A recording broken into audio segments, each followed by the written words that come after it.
Hello dear students, कैसे आप सभी।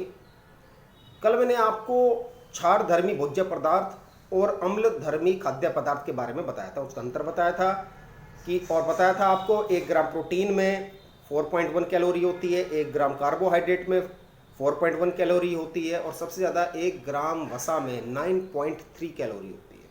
आज मैं आपको एक नया टॉपिक समझाऊंगा। उस टॉपिक का नाम है सादा सात्विक भोजन। भाई, जो हमारे सरस शरीर और दिल को लाभ पहुंचाने वाला भोजन होता है वो सात्विक भोजन होता है और इसके अंदर ज़्यादा मिर्च मसाले, खट्टा, रासिक, बासी, बिना रस वाला, बदबूदार या झूठा भोजन नहीं होता। जो इनके अलावा होता है, जो घर का बना हुआ ताज़ा भोजन होता है, उसे हम सात्विक भोजन कहते हैं। और सात्विक भोजन करने वाले की व्यक्ति की शक्ति बढ़ती है और उम्र बढ़ती है और वह निरोग रहते हुए अपना जीवन सुखपूर्वक व्यतीत करता है। अब हम सात्विक भोजन क्यों करें, ये एक प्रश्न आ जाता है। भाई, इसका कारण है कि आमाशय में भोजन पचने के बाद वो 3 भागों में बढ़ जाता है। स्थूल निस्सार अंश से जो मल बन जाता है और सारे अंश से जो बचा हुआ भोजन का हिस्सा, उससे मांस और मज्जा बनते हैं और बहुत बारीक अंश से हमारा मन बनता है। तो जिस प्रकार दही को विलोने पर उसका बारीक अंश घी बनता है, उसी प्रकार बारीक अंश से मन भी बनता है। मन अच्छा होता है हमारा, क्योंकि मन हमारा मनोमय कोश है। तो हमारा मन, बुद्धि, प्राण अगर ये तामसिक हो जाएंगे तो हम ब्रह्मचर्य व्रत का पालन नहीं कर सकते, हम अच्छा कार्य नहीं कर सकते, हम साधना नहीं कर सकते। क्योंकि आप छात्र हैं तो छात्र के लिए साधना बहुत जरूरी है। साधना क्यों जरूरी है कि अगर आप एक स्थान पर बैठ करके आपको बैठना ही नहीं आता तो आप विद्या ग्रहण नहीं कर सकते। तो आपको बैठने की जो शक्ति है वो भी एक सात्विक भोजन ही देता है। रासिक और तामसिक भोजन इतना नहीं देगा। और चिकित्सकों का भी बहुत मानना यही है कि अगर आप सात्विक भोजन करें बहुत अच्छा है। मैं एक बार टेलीविज़न में देखा कि अमिताभ बच्चन अपने घर का बना हुआ खाना ही सेट पर, जहाँ वो शूटिंग कर रहा होता है, वहाँ अपने घर का बना हुआ खाना ही खाता है। क्यों?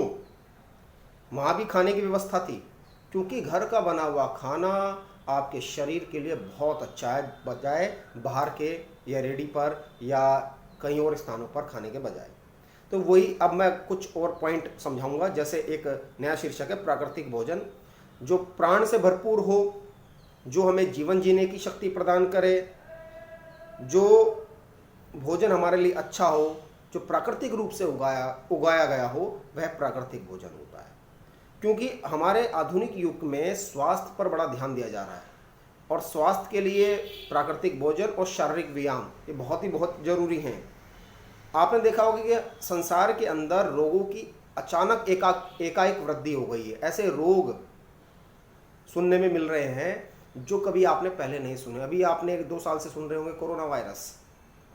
ये हमारे लंग्स पर इफेक्ट करता है और लंग्स पर भी कहाँ, एल्वेलाई, जहाँ इंटरचेंज होता है ऑक्सीजन और कार्बन डाइऑक्साइड का, ये उसको मैकेनिज्म को ख़राब कर देता है। तो अगर हमारे लंग्स बहुत अच्छे होंगे, लंग्स कैसे अच्छे होंगे? अगर हम घर का बना हुआ खाना खाएंगे, साथ ही साथ एरोबिक एक्सरसाइज करेंगे। और एरोबिक एक्सरसाइज का मतलब है कि आपके लंग्स बहुत अच्छे हो ना।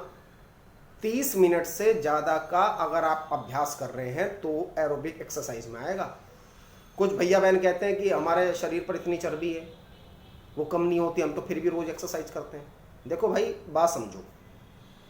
अगर आप 30 मिनट से कम एक्सरसाइज कर रहे हैं तो आपके कार्बोहाइड्रेट मसल्स का जो ग्लाइकोजन वो ही यूज हो रहा है, आपका फैट का नंबर ही नहीं आया।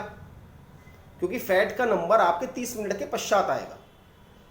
जब आप 30 मिनट के पश्चात एक्सरसाइज कंटिन्यू करेंगे, आप इंटेंसिटी रखेंगे। अगर आप पैदल चल रहे हैं, 40 मिनट भी पैदल चल रहे हैं, फैट का नंबर नहीं आएगा।